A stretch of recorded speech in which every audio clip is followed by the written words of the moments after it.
মিঠাপুর গ্রামের এক চঞ্চল মেয়ে ছিল রিমা। সে পড়াশোনার পাশাপাশি লুডো খেলতে খুব ভালোবাসত। একদিন বিকেলে স্কুল থেকে ফিরে রিমা তার মা আর ছোট ভাই রাহুলকে বলল, চলো আজ সবাই মিলে লুডো খেলি।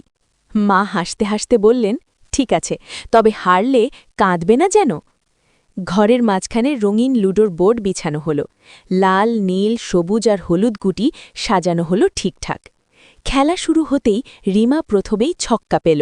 সে আনন্দে চিৎকার করে উঠল, ইয়েস, আমার গুটি বেরিয়ে গেল। রাহুল একটু মন খারাপ করলেও হাল ছাড়ল না। সে মন দিয়ে খেলতে লাগল। মা ধীরে সুস্থে চাল দিচ্ছিলেন। মাঝে মাঝে সবাই হাসাহাসি করছিল। কেউ কারোর গুটি কেটে দিলে মজার মজার কথা হচ্ছিল।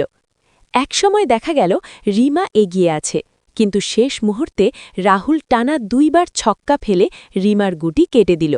এবার রাহুল আনন্দে লাফিয়ে উঠল। শেষ পর্যন্ত রাহুলই জিতে গেল। রিমা একটু দুঃখ পেলেও পরে ভাইকে জড়িয়ে ধরে বলল, আজ তুমি জিতেছ, কাল আমি জিতব। মা বললেন, খেলায় হার জিত আছে, কিন্তু একসাথে খেলার আনন্দটাই আসল।